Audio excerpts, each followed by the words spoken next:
आकाशवाणी भोपाल से प्रस्तुत हैं प्रादेशिक समाचार।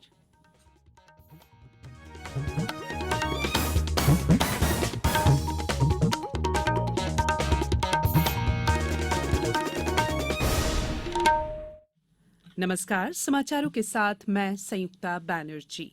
सबसे पहले इस बुलेटिन के मुख्य समाचार। प्रदेश में विधानसभा चुनाव के लिए अब तक 136 उम्मीदवारों ने नामांकन पत्र दाखिल किए। 30 अक्टूबर नामांकन की अंतिम तारीख। मतदाता जागरूकता अभियान के तहत व्यापक स्तर पर रैलियों और अन्य गतिविधियों का आयोजन।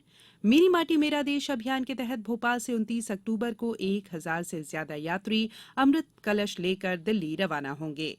और प्रधानमंत्री नरेंद्र मोदी आज गोवा में 37वें राष्ट्रीय खेलों का शुभारंभ करेंगे। अब समाचार विस्तार से। प्रदेश के सभी 230 विधानसभा क्षेत्रों में उम्मीदवारों द्वारा नामांकन पत्र जमा करने की प्रक्रिया जारी है। कल 136 अभ्यर्थियों द्वारा 152 नामांकन पत्र जमा किए गए। अब तक कुल 290 अभ्यर्थियों द्वारा नामांकन पत्र जमा किए जा चुके हैं। पूरे प्रदेश में 17 नवंबर को एक ही चरण में मतदान की प्रक्रिया संपन्न होगी। मतगणना 3 दिसंबर को होगी। 30 अक्टूबर नामांकन फॉर्म भरने की अंतिम तिथि है। इंदौर जिले में विधानसभा निर्वाचन के लिए कल 6 उम्मीदवारों द्वारा नामांकन दाखिल किए गए। रीवा जिले के 8 विधानसभा क्षेत्रों और मऊगंज जिले के 2 विधानसभा क्षेत्रों में कुल 8 नामांकन पत्र दाखिल किए गए। गुना विधानसभा से 2, चाचौड़ा से 1 और बमौरी से 1 अभ्यर्थी द्वारा फॉर्म भरा गया।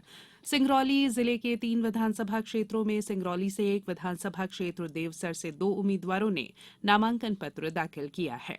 भिंड जिले के अटेर, भिंड, लहार विधानसभा क्षेत्र से एक नामांकन पत्र जमा हुआ है।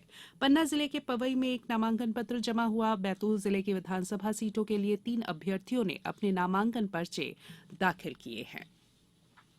प्रदेश में मतदाता जागरूकता के उद्देश्य से गतिविधियों का आयोजन किया जा रहा है। कटनी में स्व सहायता समूह की महिलाएं मतदाताओं को जागरूक कर रही है। आगरमालवा जिले में बैंक ऑफ इंडिया में मतदाता जागरूकता पोस्टर लगाए गए। चित्रकूट में इलेक्टोरल लिटरेसी क्लब और महात्मा गांधी चित्रकूट ग्रामोदय विश्वविद्यालय के एनएसएस के स्वयंसेवकों द्वारा संयुक्त रूप से वॉल पेंटिंग की गई। मझगवा में मतदाता जागरूकता संवाद का आयोजन किया गया। शिवपुरी जनपद की सभी 74 पंचायतों में एक साथ मतदाता जागरूकता रैली निकाली गई। वहीं चुनाव आचार संहिता के पालन को लेकर प्रशासन कार्रवाई कर रहा है। इंदौर में सी विजिल ऐप के माध्यम से मिली सभी 140 शिकायतों का निराकरण हो गया है। अशोकनगर में कांग्रेस के प्रत्याशी की शिकायत की जांच के बाद भाजपा प्रत्याशी विधायक जजपाल सिंह जज्जी और उनके 2 सहयोगियों पर एफआईआर दर्ज की गई है। डिंडौरी जिले में मीडिया से संबंधित प्रकरणों के निराकरण के लिए बैठक आयोजित की गई। प्रादेशिक समाचार एकांश आकाशवाणी मध्य प्रदेश ने विधानसभा चुनावों में 100% मतदान सुनिश्चित करने के लिए जनता की आवाज आकाशवाणी के साथ नामक एक खास कार्यक्रम शुरू किया है। इसमें हम आम लोगों द्वारा मतदान के लिए की जा रही अपील को शामिल कर रहे हैं ताकि अन्य श्रोता भी मतदान के लिए प्रेरित हो। बस फिर देर क्या है, अपनी आवाज में मतदान क्यों करना चाहिए पर केंद्रित एक बढ़िया सा संदेश रिकॉर्ड करिए और अपने नाम और शहर के नाम के साथ हमारे व्हाट्सएप नंबर 9406523035 पर भेज दीजिए। हम आपके संदेशों को प्रतिदिन हमारे समाचारों के साथ प्रसारित करेंगे। और हाँ, आप भी मतदान अवश्य करिए। आइए अब सुनते हैं कटनी से अथर्व तिवारी और नर्मदापुरम से दीपक यादव का संदेश। 5 साल में एक बार आता है मतदान, नहीं पड़ना किसी के बहकावे में और करना है मतदान। सबसे बड़ी जिम्मेदारी है, सबसे पहला काम, चलो कले मिलकर मतदान। सारे काम छोड़ दो, सबसे पहले वोट दो। 17 नवंबर 2023 को आपकी उंगली की ताकत दिखाने का समय आ गया है। प्रजातंत्र के पर्व पर आइए हम अपने मत अधिकार का प्रयोग करें और प्रजातंत्र को मजबूत बनाने में सहयोग प्रदान करें। ये समाचार आप आकाशवाणी भोपाल से सुन रहे हैं। हमारे समाचारों को अब आप कभी भी और कहीं भी अपनी सुविधा के अनुसार सुन सकते हैं। ये समाचार बुलेटिन यूट्यूब, ट्विटर और फेसबुक पर AIR न्यूज भोपाल पेज पर सुने जा सकते हैं। इसके अलावा आप हमारी वेबसाइट newsonair.com पर या AIR न्यूज ऐप पर भी समाचार सुन सकते हैं। ब्रेक के बाद बुलेटिन में एक बार फिर आप सभी का स्वागत है।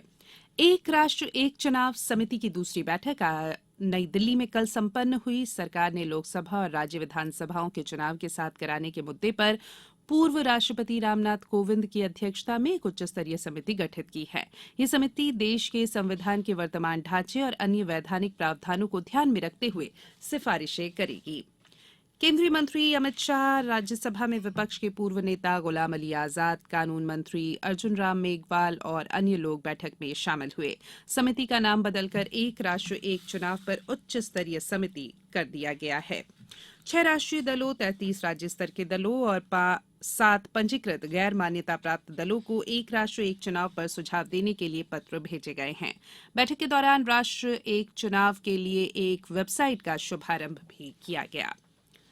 मेरी माटी मेरा देश अभियान के अंतर्गत अमृत कलशों को दिल्ली ले जाने के लिए प्रदेश से विशेष ट्रेन चलाई जाएगी। इस ट्रेन को अमृत कलश यानी स्पेशल ट्रेन नाम दिया गया है। ये ट्रेन 29 अक्टूबर को भोपाल से रवाना होगी। अमृत कलश यात्री स्पेशल ट्रेन भोपाल से 1356 यात्री इससे नई दिल्ली जाएंगे। इसी तरह अन्य राज्यों से भी ट्रेन अमृत कलश लेकर दिल्ली जाएगी। ये सभी अमृत कलश दिल्ली में होने वाले मुख्य कार्यक्रम का हिस्सा बनेंगे। 37वें राष्ट्रीय खेलों की औपचारिक शुरुआत आज से गोवा में हो रही है। प्रधानमंत्री नरेंद्र मोदी इन खेलों का औपचारिक उद्घाटन करेंगे। पहले राष्ट्रीय खेलों का आयोजन 1924 में अविभाजित भारत के लाहौर में हुआ था। इन खेलों को तब अखिल भारतीय ओलंपिक खेल कहा जाता था। स्वतंत्र भारत में इन खेलों का पहला आयोजन 1948 में लखनऊ में हुआ था। राष्ट्रीय खेल उन सभी महत्वाकांक्षी एथलीट्स को एक सुनहरा मंच प्रदान करता है जो अंतर्राष्ट्रीय स्तर पर भारत का प्रतिनिधित्व करने का सपना देखते हैं। आईसीसी क्रिकेट विश्व कप में कल ऑस्ट्रेलिया ने नीदरलैंड्स को 309 रनों के रिकॉर्ड अंतर से हरा दिया। जीत के लिए 400 रन के लक्ष्य का पीछा करते हुए नीदरलैंड्स की टीम 21 ओवर में 90 रन पर ऑल आउट हो गई। इससे पहले ग्लेन मैक्सवेल और डेविड वार्नर के आतिशी शतकों की बदौलत ऑस्ट्रेलिया ने 8 विकेट पर 399 रन बनाए।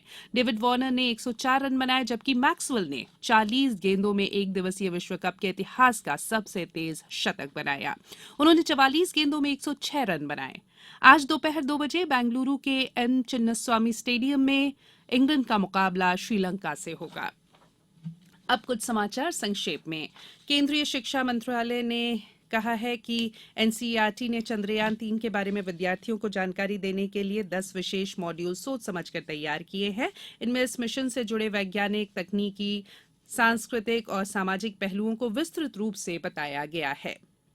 चुनाव आयोग ने सेवानिवृत्त आईएएस अधिकारी वारदूमूर्ति मिश्रा की वास्तविक भारत पार्टी सहित पंजीकृत गैर मान्यता प्राप्त 4 पार्टियों को प्रदेश में एक चुनाव चिन्ह आवंटित किया है। भोपाल निगम द्वारा डेंगू, मलेरिया जैसी बीमारियों की रोकथाम के अभियान के तहत 6 घरों में डेंगू के लार्वा पाए जाने पर 4,200 रुपए का जुर्माना वसूल किया गया है और डेंगू जैसी बीमारियों के बचाव के लिए समझाइश भी दी गई।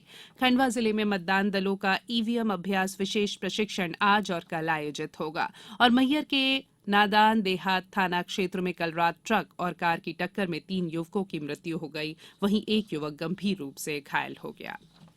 अंत में बुलेटिन के मुख्य समाचार एक बार फिर। प्रदेश में विधानसभा चुनाव के लिए अब तक 136 उम्मीदवारों ने नामांकन पत्र दाखिल किए। 30 अक्टूबर नामांकन की अंतिम तारीख। मतदाता जागरूकता अभियान के तहत व्यापक स्तर पर रैलियों और अन्य गतिविधियों का आयोजन। मेरी माटी मेरा देश अभियान के तहत भोपाल से 29 अक्टूबर को 1000 से ज्यादा यात्री अमृत कलश लेकर दिल्ली रवाना होंगे और प्रधानमंत्री नरेंद्र मोदी आज गोवा में 37वें राष्ट्रीय खेलों का शुभारंभ करेंगे। बुलेटिन में फिलहाल इतना ही। अनुमति दीजिए। नमस्कार।